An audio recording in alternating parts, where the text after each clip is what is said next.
Alright, welcome to another video on Dynasty, and today's video is going to be a tier list of how I rate the characters in this game. Now, as you can see, there's certain tiers that I have which may be slightly different to how other people would do it, which is that I would put the word trio in front of that tier. And the reason is certain characters in this game, they have abilities which can really be effective when you're actually playing teammates who know how to actually utilize them. However, when you're actually solo queuing playing with strangers who may not be familiar with how your playstyle is or take advantage of those aspects, then immediately they won't be as effective as they could be. So that's kind of why whenever you see it here with the word trio in front of it, the way I want you guys to actually interpret it is, take an example for the second row when I say trio S. What that basically means is that all of these characters are capable of being in the S tier if you actually do a trio matchmaking. However, if you're actually doing a solo queue, then all of them will probably be downgraded into the row below, in which case then they will only be A tier instead. Okay. Okay, now let's just go straight into tier list from the top. S tier are the characters who I think are the best in the game, and they are capable of doing so both solo queue and also in trio matchmaking. Starting off with the two centers, which are actually very similar. One is going to be Gasol, one is going to be Embiid. Now, both of them are solid offensively because Gasol have a dunk, which is actually pretty fast and quite difficult to defend against, especially if you're caught off guard. And Embiid has literally like 4 or 5 different ways of attacking. So both of them are definitely solid offensively. Both of them can set up screens as well, which is kind of why they are also going to be good in trio matchmaking.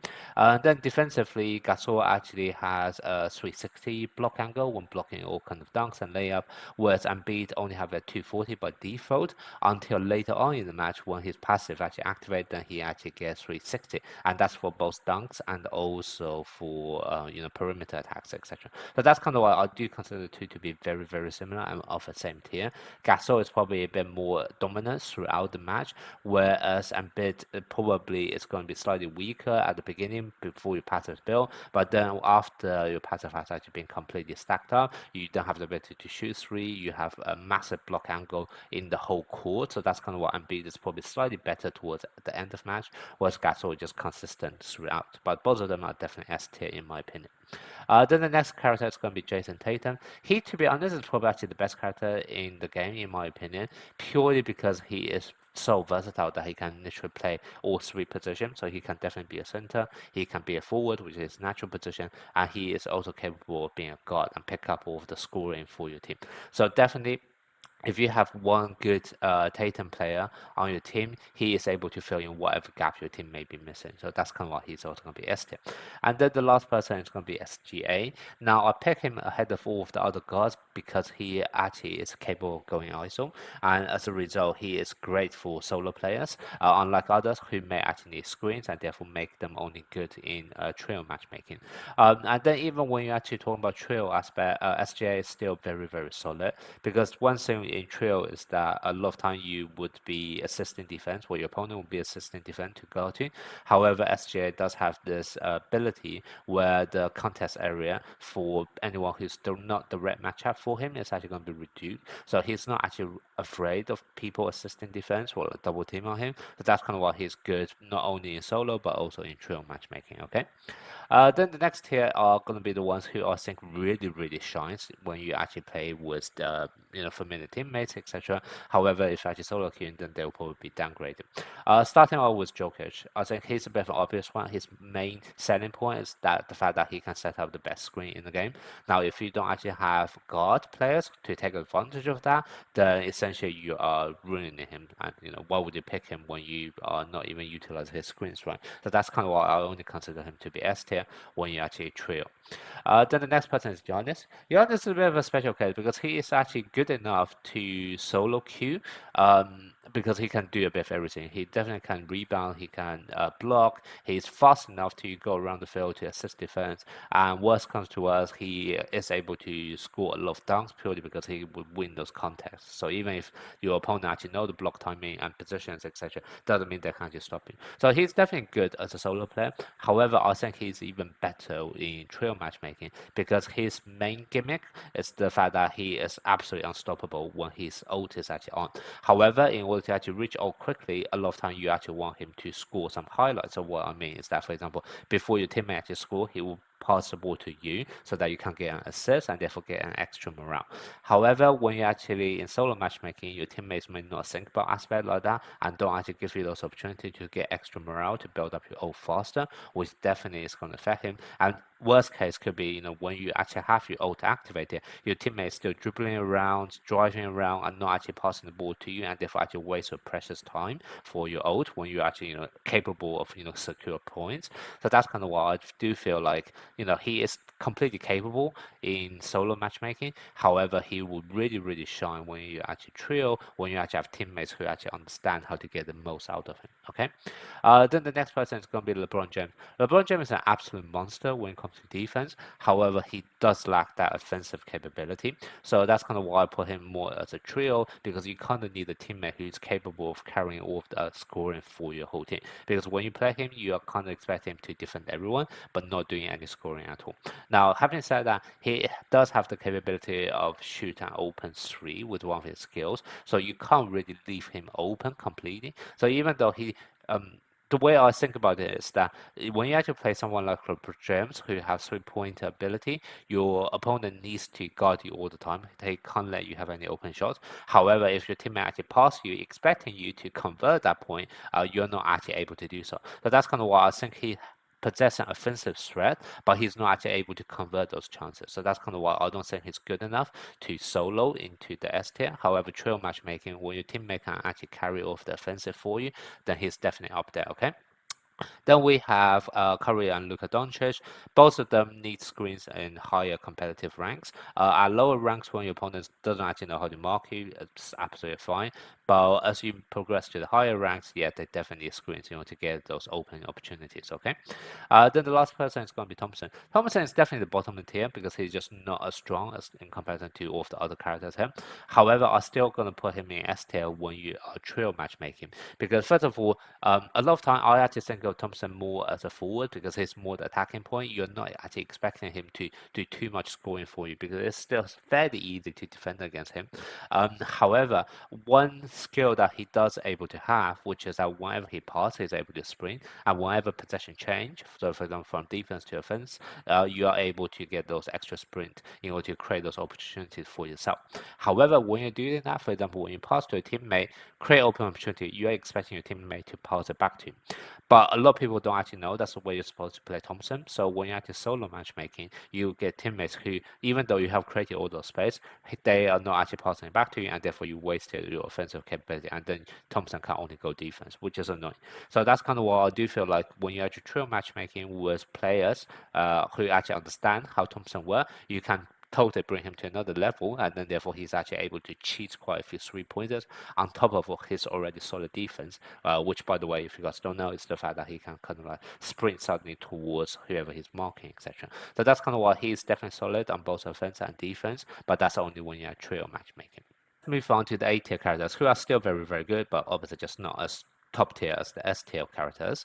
Starting off with the centers, Porzingis is probably the most offensive center in this game and probably the easiest one to secure a lot of points because first of all he has that 3 range threat, especially from his ult, and then he also have a very fast and also really long range drive all the way from perimeter instantly into the paint area, in which case he can then follow up with either dunk or fade away. So a lot of time he's actually able to cheat a lot of points because it's impossible for one center to guard both against a dunk and also fade away. And it's also very, very difficult to read which attack it's going to be because his drive is very fast and also very long range, okay? So that's kind of what Porzingis is definitely up there from his offensive capability. Defensive wise, he has a good block and rebound when you're actually in the paint area, but he is just a bit too slow, so he can't really assist in defense, so he's not going to get a very high mark from me on the defense front. So that's kind of why he's only in the A tier, not the S tier. Then we move on to two characters who are very similar to each other, which is Bam Adebayo and also Julio. They are kind of like the opposite of Porzingis in the sense that they lack that offensive threat. They're not able to do any three-pointers, and their attack patterns are actually quite simple, so it's actually quite easy for one center to guard against both of them. But defensively, first of all, they all have solid block range and also block angle, and their rebound are decent as well. But then the most important point about them is that they are fast enough that they can actually assist a lot of defense.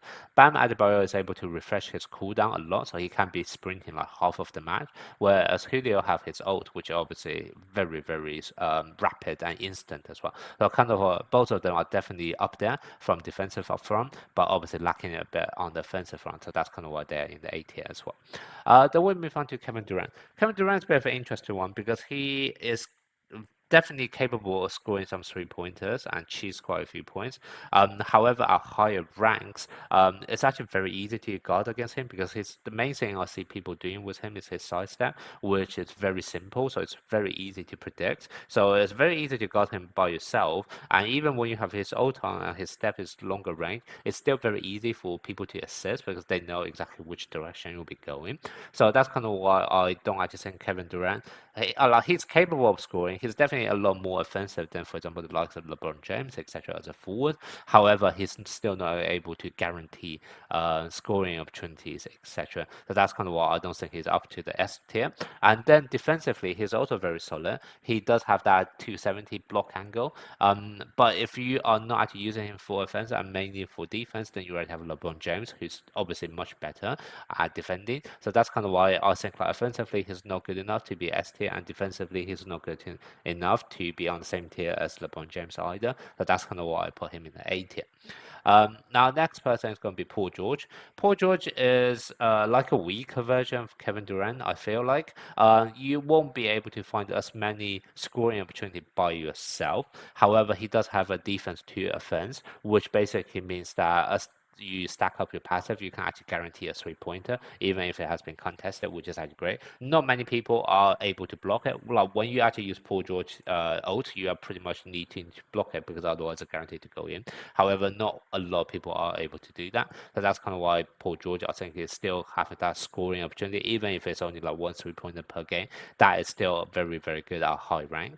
Now, defensively, he is lacking the block angle and block range that Kevin Durant is able to provide. However, you are a lot of time when you're playing him, because you want to build up your passive, you will be holding your auto defense to kind of always interfere the opponent. And also when you put on his auto defense with his defense skill, he has that ability to steal or intercept passes as well. So a lot of time when you're playing him, you are not able to control exactly how well you're able to defend, because some of them is down to luck, whether you can actually, intercept. However, as the match goes on, for example, once you have used your passive and then therefore increase his movement speed, your auto defense is going to get better and better. So as the match goes on, his defense is going to get better and better. Sometimes you don't even need to do much. You literally hold down the auto defense and you follow everywhere. And because normally I don't recommend auto defense because it's slower than moving the character yourself. However, because Paul George can actually increase his movement speed via his passive, auto defense is actually very easy and also probably recommended for him. So that's kind of why I feel like he's capable of A tier because of that. Then we move on to 2 characters who are capable of ISO, and that's kind of why they are definitely not going to be in trio tier. And they're both capable of carrying the team if you know how to play them well. Both of them, Booker and Clarkson, by the way, you predominantly play as 2-pointer, but they do have that 3-point capability. So that's kind of why they definitely present a threat. They are not quite at the same level as SGA though, because a lot of time it's still easier to guard against them. And also they are not able to pass at the last minute like SGA. So when you're actually playing both of them, you are kind of expected to go ISO all the way at the end. So that's kind of why they are only going to be in the A tier. Then we move on to the next one, who I think are capable of A tier gameplays, but only when you're trio matchmaking. Starting off with Capella and Williamson. Both of them are great defensively. However, they pretty much have no existent offensive capability. Capella have like literally 0 offensive capability. Williamson can dunk. However, at higher rank, dunking is probably the easiest way to actually defend. So therefore, dunking is not going to see much. And then out of comparing Williamson and also Giannis, he doesn't have that. Well, he still have the gimmick of winning contest when you actually going up against someone who have the correct block timing, etc. However, it's not going to be as effective as Giannis, so there's no way I'm going to put Williamson in the same tier as Giannis, and that's kind of why he's only going to be in the A tier. And also on that front, the reason why when you have a center who's not capable of scoring only in the A tier, only in the trio A tier rather than in the normal A tier, is because when you just score under the basket all the time, you're not really able to help out your teammate much unless you are able to screen. However, when you are screening, a lot of times those are going to be trio matchmaking because you need to know how your teammates are actually going to attack in order to set out those screens effectively. And if you don't actually know your teammates well, then you won't be able to set out a screen. Then and also because they don't have offensive capability, they can't stretch out the paint, and that kind of makes it very team comp specific. So that's kind of why they are more suited for trio matchmaking when you know who your teammates are actually going to pick. Then the next person is going to be Wiggins. Wiggins is a bit of a jack of all trades. He can do a bit of everything. However, one of his passive is the fact that he gets massive stats boost when he scores 4 points. So a lot of time when you're actually playing with him, you are expected to pass the ball and let him attack a few times just so that he can unlock his additional stats. So when you're actually trio matchmaking and your teammates know that, that would be great. When you're solo matchmaking and your teammates hog the ball, what that basically means is that you probably will be playing the entire match with only half of your kit, which is not great. So that's kind of why I only put him in A tier when you're trio matchmaking. Then the next person going to be Fu. Fu have no offensive capability, so that immediately means that he is only going to be in trio matchmaking when you actually have a teammate who's capable of carrying all the offensive threat for the whole team. However, he's definitely has that strengths at A tier because whilst he doesn't do much, he is actually very good at defending against characters who are able to drive because he can stop and then steal. And also his ult is a guaranteed steal, which basically means possession conversion. So instantly that means you're preventing the opponent getting 2 or 3 points, and also you're giving your team a chance to get 2 or 3 points. So that's a conversion of potentially a net difference of 4 to 6 points, which is actually pretty good. So that's kind of what I definitely think he has a quality of an A tier, but only when you're trio matchmaking, when you actually have a teammate to do the offensive threats for you. Then we have Chris Paul. He's another very specific team comp character because he kind of his main selling point is that he's able to get a lot of the loose ball. So a lot of time you are actually expecting to play him alongside with the likes of Giannis or Williamson, who will be dunking all the time. And then even if you get blocked, you do have Chris Paul to actually go after the loose ball, etc. However, if you're actually a solo player and don't have that right team comp, a lot of time he is not actually able to create much space by himself because he doesn't really have much offensive threat. He kind of goes for his thing and then pass at the last minute, but you require teammates to know that. So that's kind of why, once again, he's more of a trill play. Then the last person is Murray. Murray is a very straightforward one. His whole gimmick is based around screen, so that basically means already you need a teammate who knows how you're going to attack and therefore set up the right screen for you. Now he sprint automatically when someone sets a screen near him. So if you actually have a solo player who doesn't know how to set up a screen effectively, a lot of times that can actually backfire. But that's kind of what I think he is definitely good enough when you actually have a very good dedicated screener. However, if you're not able to play well with that screener, then he has like no strength at all. So that's kind of why he's only going to be an A tier when you're trio matchmaking. Now, for the last two tier, I'm not going to dive too much into them, purely because the characters are just a bit more off meta and you don't see them as much. Vast majority of those shining players, so the ones that you can buy to from shop, are going to be in C tier. The only exception I made is going to be Kuminga, because he's a center capable of 3-pointer, so he does have a bit more niche in comparison to some of the other centers in the game. So that's kind of why I put him in the B tier. But other than that, you have Westbrook, who can only dunk, and therefore, once again, very good at lower rank, but as you progress higher into the more competitive ranks, you won't be able to do much with him. So that's kind of why he's only in B tier. Anderson can do a bit of jack of all trades, a bit of everything as well. However, his main difference comparison to others is that he can do a bit of steal up against centers. But once again, at higher ranks, the centers are not going to be hogging the ball too much, so you won't see much play there. DeRozan have a bit of offensive capability, able to drive a bit, but not too much on the defense side. So that's kind of why, if you actually consider him all around, he's only going to be a B tier.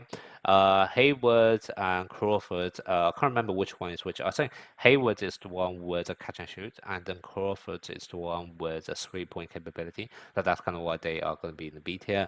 And then the last person, who I can't even remember his name, he's a free-to-play character that you can get from Battle Pass. He has the ability of shooting 3-pointer, but just not as good as the other 3-pointer. So that's kind of why he's in B tier. And then all of the ones in C tier, like I said, vast majority of those shining players. Miller basically does nothing different than what Capella does, but it does everything worse than Capella. So that's kind of why he's only in C tier.